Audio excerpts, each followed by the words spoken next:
It's 10 years of impact, resilience, and excellence in broadcasting. Good afternoon to you wherever you are. You're welcome to the Starr Midday News. And coming up in the next 30 minutes, leadership of the Kolebu chapter of the Ghana Federation of Allied Health Professionals in a meeting with the National Labour Commission following suspension of intended industrial action. We'll be live to our reporter on the ground. Let's still stay on labour unrest as 3 university staff unions threaten strike over unpaid allowances as they accuse government of disregarding agreement between them and the Fair Wages and Salaries Commission. Later, leading member of the Convention People's Party, Kwame Jantua, takes a swipe at President Akufo-Addo for family, dismissing the idea that Ghana was founded by a single individual. We'll also bring you a report on the deteriorating state of a London site, coupled with frequent breakdowns of ferry in the OT region, which poses significant mobility concerns for both ferry operators and commercial drivers in that area. We have details of these and many others all in this 30 minutes bulletin. You want to stay tuned in.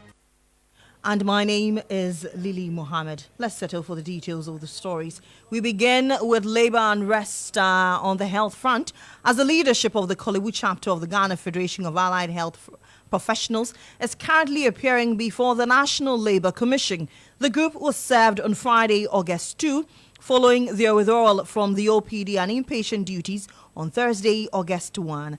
They are demanding the creation of the Allied Health Directorate and a director who's also a member to head that department, just as it is currently under the Ho and Tamale teaching hospitals. I beg your pardon. Let's go over to Kolebu now and engage our reporter who first broke this news, Evelyn Araba Edu. Evelyn, good afternoon to you. What have you been able to gather? What's the conclusion? Are they still in the meeting or they have ended? They are still in the meeting as we speak, and both management from both sides, that's the Ghana Federation of Allied Health Professions, the Kolebu chapter, and management of Kolebu Teaching Hospitals. They are, as we speak, in a meeting. They were ushered into a meeting at exactly 11:33, and as we speak, they are still in the meeting. And of course, as we all know, the Federation, the chapter of the Ghana Federation of Allied Health Professions, started a strike on Thursday, which was the 1st of August, following for a directorate, which they want a member of the Federation to head that directorate. And they don't just need a directorate, but somebody who also understands their need to be the head of that department. And so that is what led to the industrial action. And as of Friday, that is the 2nd of August, they were served a letter from the National Labour Commission.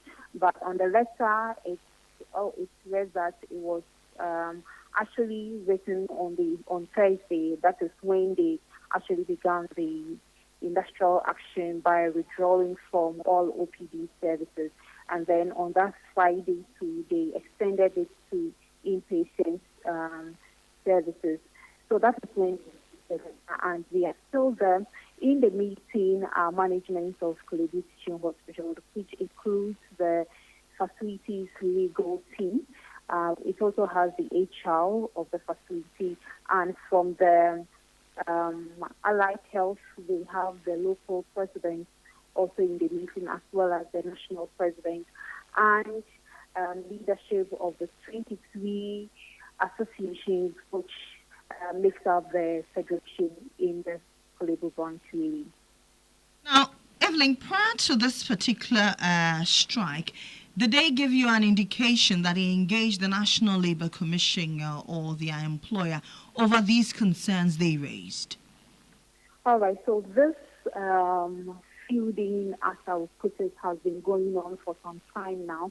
According to the Federation, for over 50 years, they have not had any representative as to head their directorate as a directorate, and this issue. They have communicated it to the Ministry of Health.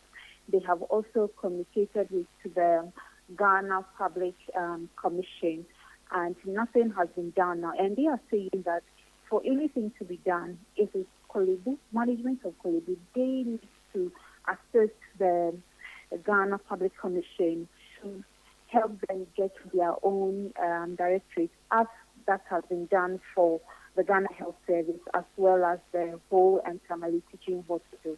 So they are of the view that it is actually the management of Kolebu Teaching Hospital. They are the ones that do not want to appoint any of their members to head that directorate. Do you get any indication that they will end the strike anytime soon? So the strike was actually called off yesterday after they received the letter from the National Labour Commission. And so the strike, as we speak, has been called off. But we will know what will happen again after the meeting with the National Labour Commission today. So we are still yet to know whether they will go back on their words and begin the industrial action, or they will call it off indefinitely. So now they are returning to the various hospitals. But if their concerns are not addressed by the National Labour Commission today, do we get any inkling that they will go back to strike or they will continue working? So I spoke with the local president of the Ghana Federation of Allied Health Professions in the Kolebu chapter, and in the person of Dr. Francis Kwachi Entry. And he insists that their demand still stands, and they will take a decision after today's meeting. All right, Evelyn, we'll leave you here for now. Thank you very much. Please monitor and update us subsequently. That's Evelyn Yarabaidu at the Kolebu Teaching Hospital, as the leadership of the Kolebu chapter of the Ghana Federation of Allied Health Professionals are in a meeting with the National Labour Commission.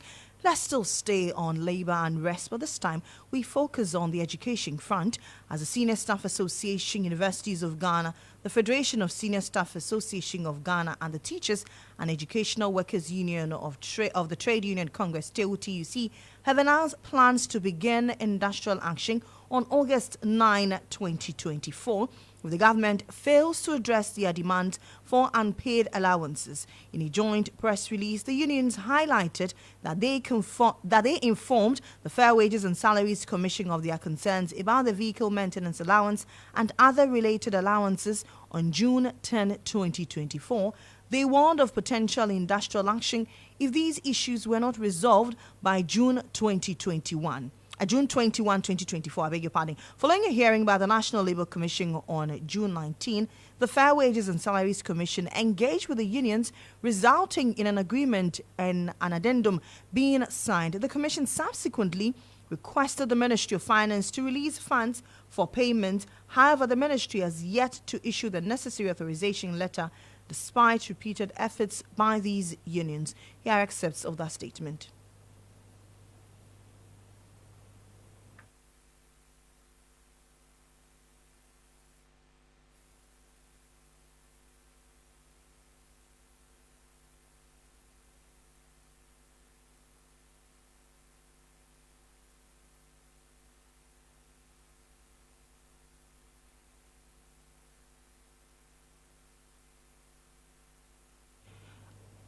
Apologies, we are unable to play the sound for you at this time. Let's move on and do other stories. But news coming in suggests that the Colleges of Education Teachers Association of Ghana, CTEC, say their strike continues unabated until government pays everything due them since January 2024. That said, for labor unions, let's move on and do some politics. The leading member of the Convention People's Party and private legal practitioner Kwame Janto has taken a swipe at President Akufo-Addo for firmly dismissing the idea that Ghana was founded by a single individual. In the President's Founders' Day address on August 3, 2024, he expressed his disagreement with claims that Kwame Nkrumah solely founded Ghana, an assertion that has caused dissatisfaction among the opposition and Nkrumah enthusiasts. Reacting to this assertion on GH Today, a member of the Convention People's Party, Kwame Jantua, urged the president to rather focus on making the country better before leaving office and leave Nkrumah alone.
We do apologize. We bring you that sound back as leading member of the Convention People's Party and private legal practitioner Kwame Jantua has taken a swipe at Ghana's President Nana Addo Dankwa Akufo-Addo for dismissing the idea that Ghana was founded by a single individual. Our nurses not leaving this country, they are drugs. Our professionals not leaving this country. That is what he should concentrate on. He should stop doing that.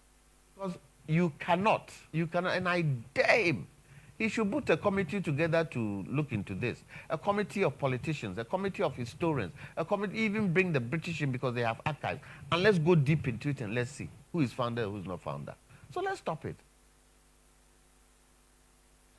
That's a leading member of the Convention People's Party, Kwame Jantua.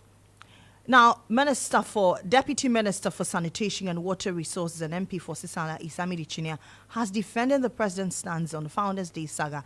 He believes President Akufo-Addo has been misunderstood. The minister also spoke on GH Today. When President Akufo-Addo became president, because I heard Mr. Jantua talking about Akufo-Addo, I think all those times under Rawlings and Akufo, we didn't have a Founders' Day. It never existed. It only existed in the 60s. And it was President Mills of blessed memory who reintroduced the Founders' Day, recognizing the importance and the contribution of Dr. Nkrumah as the first president of Ghana. And I feel that the steps President Akufo-Addo has taken to the extent of moving it from an executive instrument to parliament and getting it approved by parliament and instituting Nkrumah's birthday as a special day that he celebrated, a memorial day. He celebrated as Ghana's first president. I mean, in Ghana, there is no individual that is celebrated apart from Nkrumah. So it tells you that President Akufo-Addo is not running away from the relevance and the contribution of Dr. Kwame Nkrumah.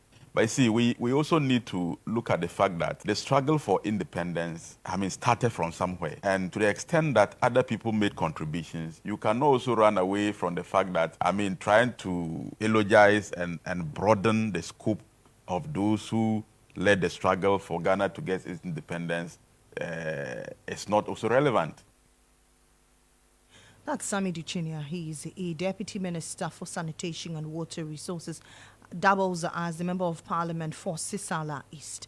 Let's move on and do other stories. President Akufo-Addo has assured that he will hand over power to whoever emerges as the winner of the 2024 general elections.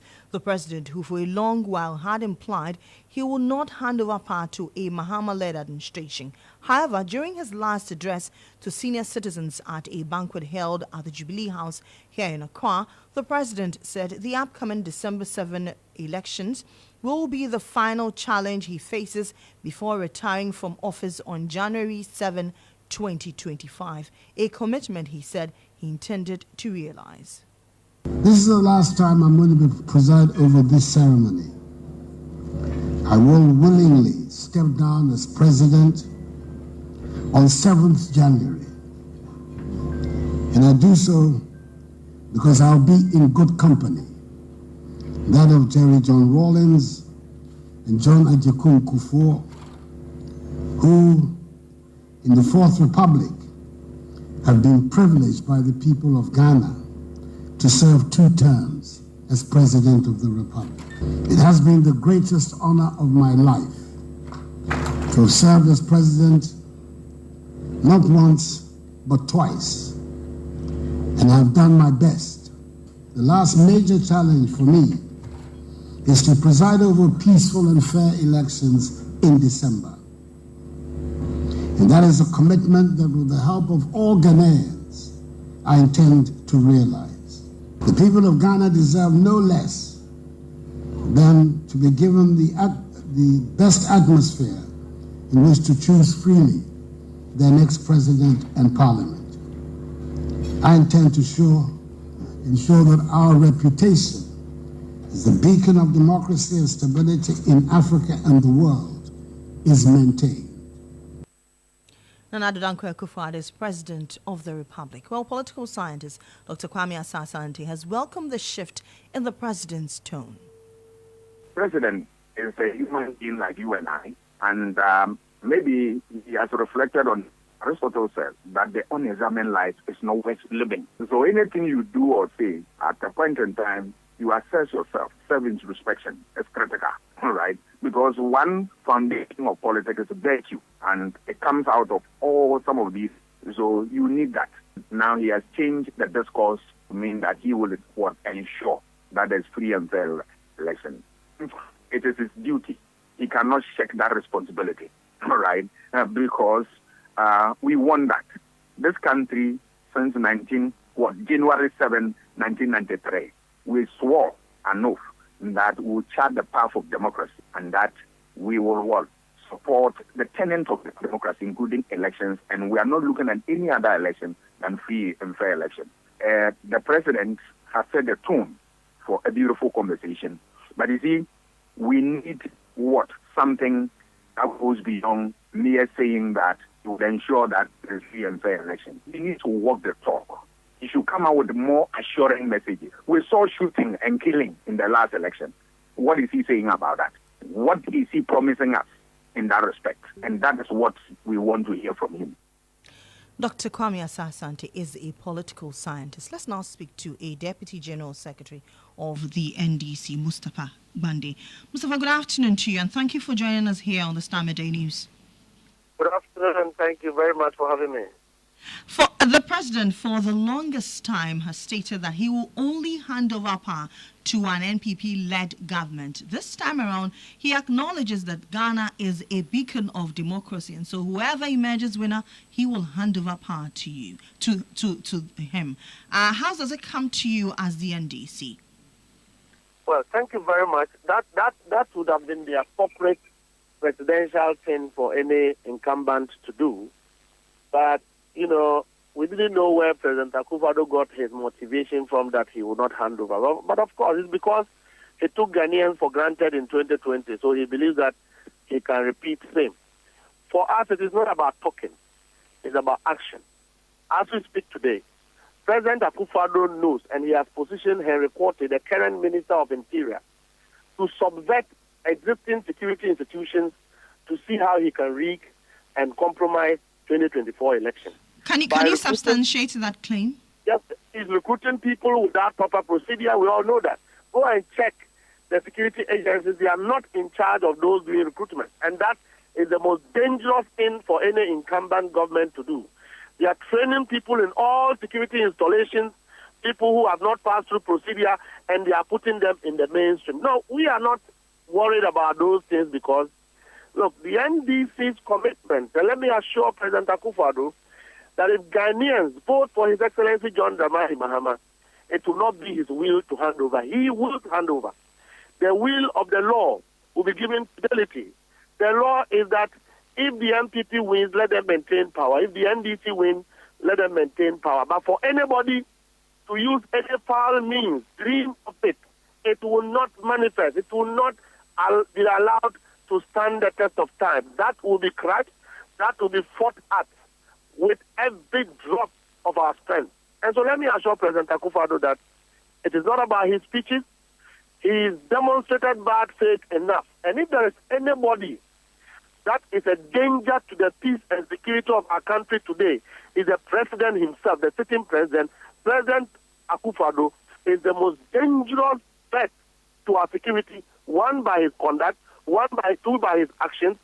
Even in the content of these exposed Ajapade documents, which shows how they will rig the 2024 election clearly, it's a matter of insecurity that should be enough for the president to be resigning or being impeached and should not be allowed to continue any further.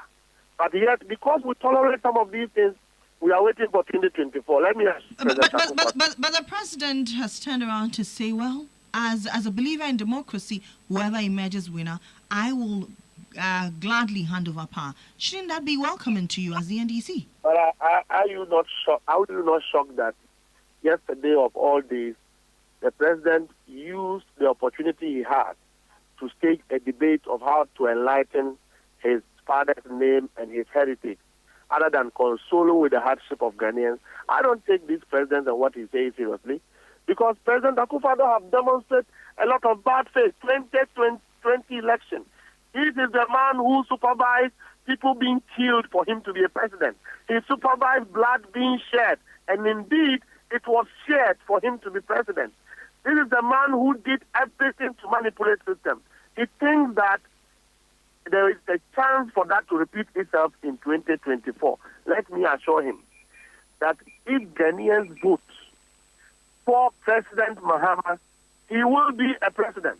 President Mahama will be declared president, lawfully and legally, and no one. It doesn't matter what system they put in place. It doesn't matter how much money they want to use to manipulate the system. Right. But if it is unlawful, it will not be allowed to see the test of time. Thank you very much, Mr. Gbande, for speaking to us. That's Mustafa Gbande. He's a Deputy General Secretary for the NDC. Let's take you to the world of sports. And Jones Saji has joined me. Jones, what's up this afternoon? Olympics and records, of course. So, Sweden's Armand Duplantis has set a new world record of 6.25 meters after winning gold in the men's pole vault at the ongoing Paris 2024 Olympic Games. The 24-year-old, who had secured successive Olympic titles by clearing 6 meters, set an Olympic record of 6.10 meters with his next attempt, and he improved his world best of 6.2 that he set in April by 1 centimeter at his third and final attempt, to the delight of the crowd in the Stade de France. The two-time world champion has now broken the record on 9 different occasions. Now, here's Ahmad speaking after the event. That I pretty much had to hit it close to perfect. I mean, I at least needed to be in the right spot at takeoff to be able to use the pole and jump the whole record. You have to be pretty much perfect, and the rhythm of the runner has to be right there. And so on the last one, we just tried to get up the details right. I guess I've been fortunate enough to do it, several times now, but it's every time the feeling is kind of the same. I think this was probably even more extreme version of the feeling too. But when I'm going over the bar, it's just like, it doesn't feel real in a way. So that was more just kind of scary. To the Black Stars of Ghana, where the Babayara Sports Stadium will host Ghana's 2025 African Cup of Nations qualifier against Angola in September. Now, the Black Stars will host the Sabo Antelopes on Thursday, September 5th, before traveling to Niger for their second Group F game on Monday, September 9th. Otuado's men are unbeaten in their last 2 competitive games, following impressive wins over Mali and then Central African Republic. Ghana are in Group F alongside Sudan, Angola, and Niger. The top 2 teams from the group will qualify for the 35th edition of the African Cup of Nations in Morocco next year. All right, that'll be all for sports. My name is Jones Aji. Thank you very much, Mr. Aji, for that sports update. That's Jones Aji with that sports this afternoon. Before we take leave of you, let's talk about local development as the challenges facing the Dambai ferry extend beyond frequent breakdowns. The deteriorating state of the London site has become a significant concern for both ferry operators and commercial drivers as it's abating an already difficult situation. Here's a report filed by Peter Kwao Adato. Ferry landing sites across the country generally adapt to changing water levels without major issues, offering alternative landing points for operators. However, the Dambai ferry site, the combination of fluctuating water levels and challenging topography has led to persistent land difficulties. Here, irregular water levels, combined with the area's challenging topography, have created significant landing issues for the ferry operators. To address these problems, the government awarded a contract 4 years ago to construct a proper landing site at Dambai and Nsuano. However, residents lament that the project has only worsened the already precarious situation. The promised improvements have stalled, leaving behind only piles of stone chippings, rocks, and some laterite fill at the landing area. From there, they fell you have problem with landing. That's why vehicles are having problem in the area. Some people fail, people have a problem. A lot of things are going there. If you are there, if you have time to stay there, you see what is going there. So if they can do something about the landing place, so that the fair will be not having these landing difficulties, I hope it will help. The incomplete project has exacerbated the difficulties faced by vehicles trying to board the ferry. Ramp na kasa a problem na. Wadewa, ubafa. Ro ba chonsa amani awuro panto no mukrasa. Ya wuci too much. Obi ba chonsa sa ne kanu kochi panto no bob and dinast panto no timi gina straight man. Ya wuci too much. As we attempted to document the situation for this report, our presence was met with resistance. The site manager, known as Asamoah, who had previously agreed to our visit on Friday, 2nd August, vehemently objected to our coverage. He insisted we get written permission from their head office to gain access to any filming. Meanwhile, the engineers have completed repairs on the ferry's malfunctioning engine, which unfortunately resulted in a fatality on 1st August. With the repairs done, the ferry resumed operations immediately. This ongoing saga of unfulfilled promises and operational challenges highlights the urgent need for effective solutions to improve the ferry services at Dambai. Peter Kwao Adatos report for GH1 News.